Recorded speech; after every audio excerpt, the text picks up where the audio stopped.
back to another episode of the Next Level Minds podcast. For those of you who are tuning in for the first time, my name is Chris Chapman and I am your host. And this is a podcast dedicated to those who want to reach a next level in their business, personal, or career life.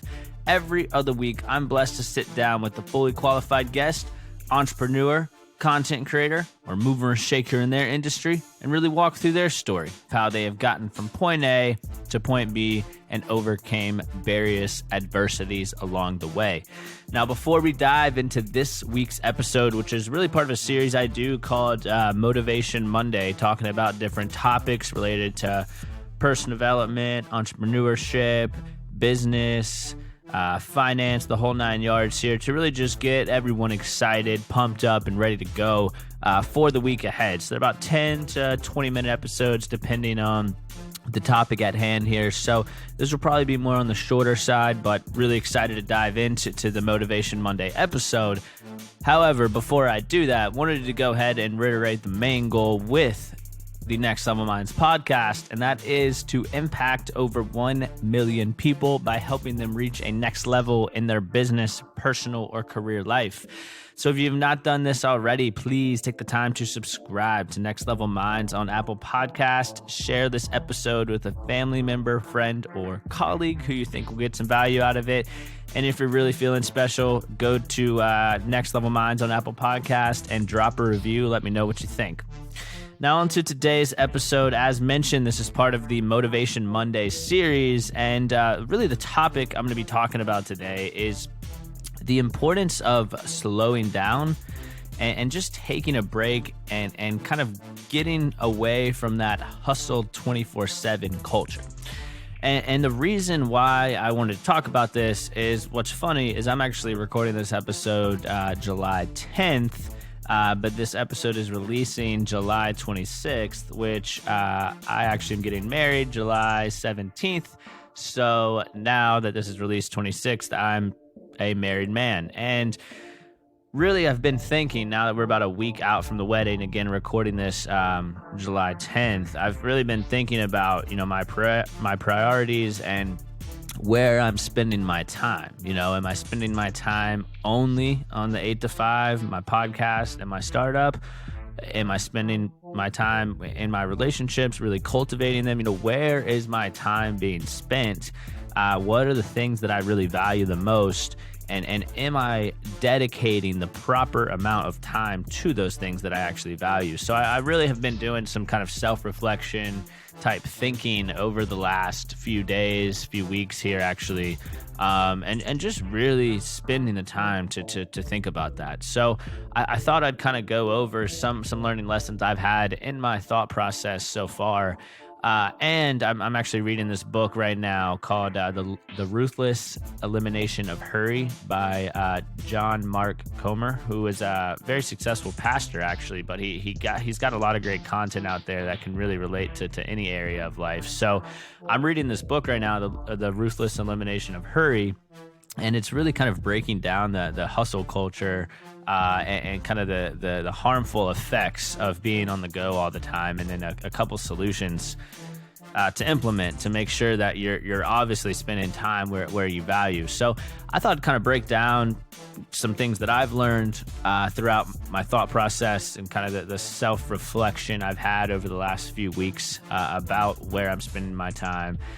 And I thought I'd also break down maybe a few items from the book as well. I'm honestly only about 100 pages in out of 300, but I've learned a significant amount throughout the readings that I've had so far. So going in, does this sound familiar to you? Because it definitely does to me. That hustle culture of go 24/7, responding right away to every text, every email, every social media DM. You're always on the move, always checking your phone, your email, as mentioned. You feel like you're just going, repeat, wake up, rush to work, go to work, get home, go to the gym, make dinner, check emails, check text, respond, go to sleep, repeat. over and over and over again. So if you're like me, you're stuck in that vicious cycle, it feels like. And then when you peel back the onion a bit, you realize that you have really left no time for yourself. You've left hardly any time to develop yourself personally. You've left hardly any time to develop yourself mentally by reading, by journaling. You've left hardly any time to dedicate to your physical self, gym, working out, running, etc. And you've spent no time cultivating your relationships with your significant other, your friends, or your family. And again, you're just stuck in this cycle of wake up, go to work, get home, go to sleep, repeat, repeat, repeat. I've been there before, and I still am in that kind of toxicity of this hustle culture, and slowly starting to try to break out of it the best I can. And so I wanted to really talk about the harm of this because, for those that follow me on social media, I do grind a lot. I mean, I'm making stories early in the morning. I get up at 5:30, 5:45, go to the gym, make breakfast, go to work, get home, and then spend about 2 to 3 hours on my startup or my podcast after work. So I'm going from 7 to probably 9 at night, and slowly trying to figure out ways to outsource items or, cancel out some things so I have more time. And I've really also been thinking about the harm of this type of hustle 24/7 culture here. And one of them is burnout. I mean, you can only go at this pace for so long because at first you're like, oh, I'm going really great. I'm doing this. I'm going every single day at this speed, but your body can only take that for so long. And then you're ultimately going to start to slip in your mental health, your physical health, your relationships. And next thing you know, you're just overall burnt out.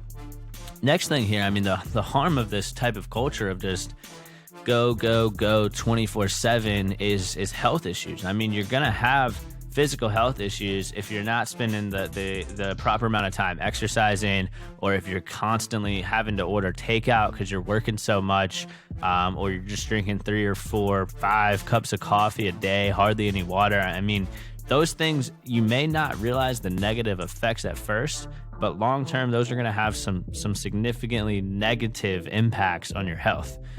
And then mental health wise too. I mean, if you're always going, always stressed, your mind's on that next thing that you have to do, that's going to cause some unfortunate mental health situations. Again, may not be right away, but you will most likely experience some of them down the road. And that feeling too, when you're always on the go, is just always being drained. You're always tired. You want to go to the gym after work, or you want to go to that, brewery or hang out with your significant other, but you're like, man, I'm tired. I'm exhausted. And that's not a good feeling, to always be drained.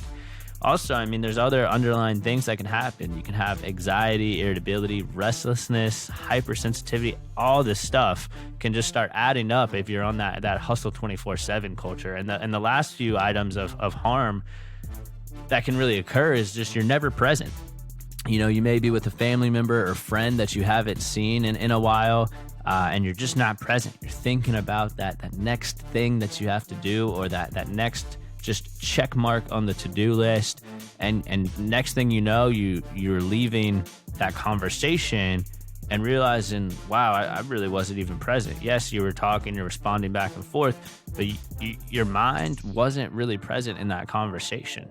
And kind of along those lines, there's the overall, it's a term called sunset fatigue, which is where you've worked so hard during the day that by the time you get home, you have nothing left to give your spouse, your children, or your loved ones, because you're just physically and mentally exhausted.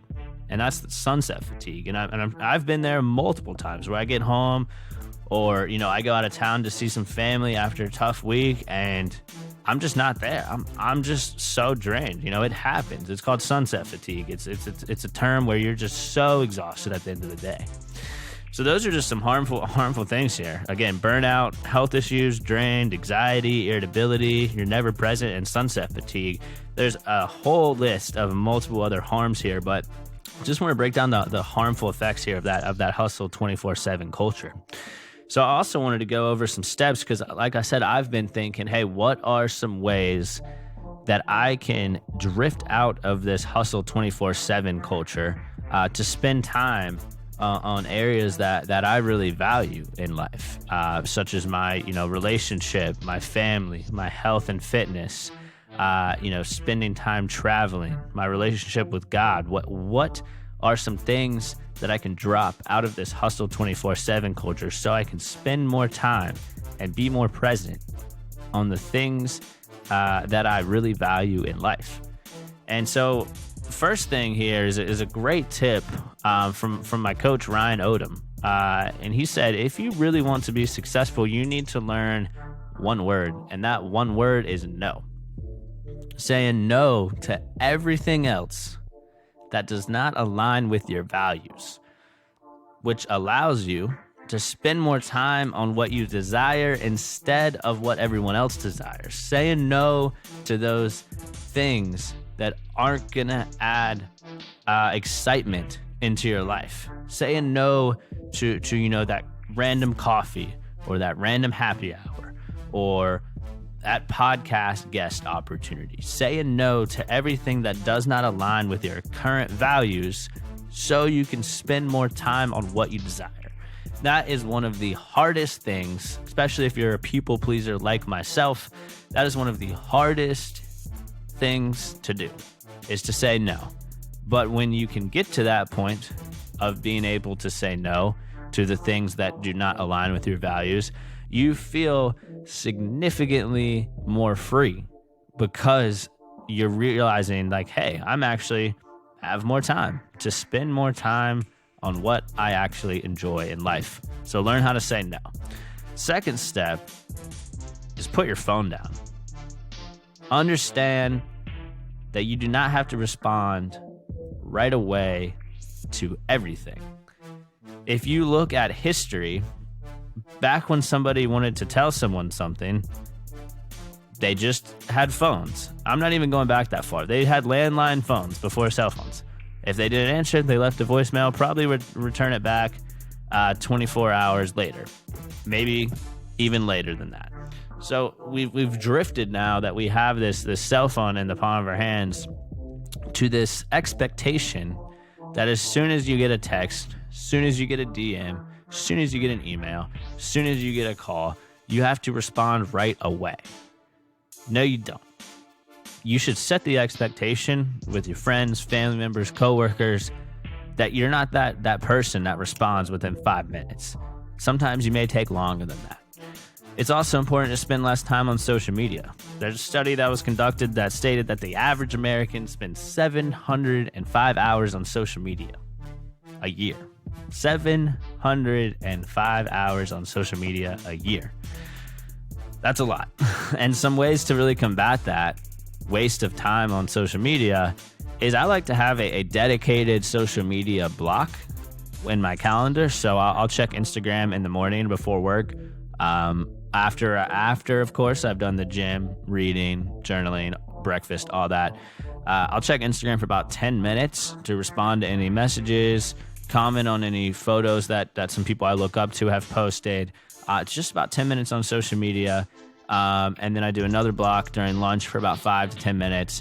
And then another block in the evening for about 10 minutes as well. Do I follow that every day? No. Some days I'm on social media way more than that. But when I do have those time blocks on the calendar and I do follow them, I am significantly more productive because I'm not just random scrolling. So spend less time on social media.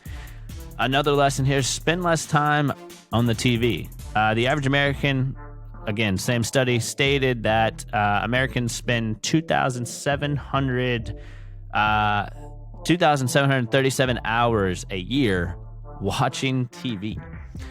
Something that I've done to combat this is I don't watch TV Sunday through Thursday. The only time I have the TV on, which is usually like a Netflix movie or a documentary, is Friday night, and then maybe on Saturday night if I don't go out and do something. So spend less time on the TV. And then last couple tips here is delete notifications. The only notifications I have on my phone right now are text and calls. That's it. No Instagram, no Facebook, no Weather Channel, no Snapchat, no email, no whatever. Delete all notifications. I want to get to the point where I only have phone calls coming in, which I'm slowly drifting off from everything else. So delete the notifications on your phone.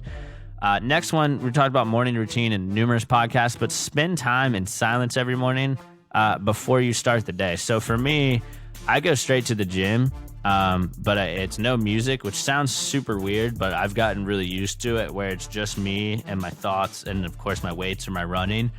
Spending, that 30 to 45 minutes at the gym in silence, just thinking about different things that arise is huge. And then I come back from the gym still in silence. I spend time reading the Bible, journaling, praying, and then couple times a week, if I have enough time in the morning, I will do some meditation where I'll just spend some time in silence, about 10 minutes, just thinking about my goals, my future, visualizing my success again. So that's about an hour total in silence, because again, no headphones at the gym, no music at the gym, and then journaling, praying, meditation, boom, in the morning.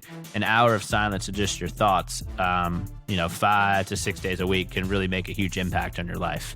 Another big tip here is do one thing at a time. So I've fallen into the trap of multitasking numerous times, and I've done some productivity studies on myself, and I've realized that every time I try to multitask, I'm drastically out of focus, out of whack, and just not as productive as I need to be. So do one thing at a time.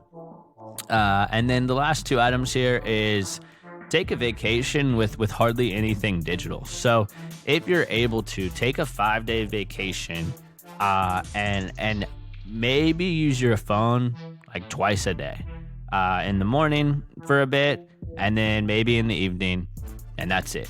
And if you really want to have a big impact, don't use your phone at all. Now, if you're just with yourself and maybe a friend and you need to catch up with your family, don't just ghost them. But if you're with your family for a week, boom, phone goes on airplane mode, hardly anything digital. The only thing you're doing is spending that whole week on vacation, cultivating your relationship and spending time with yourself.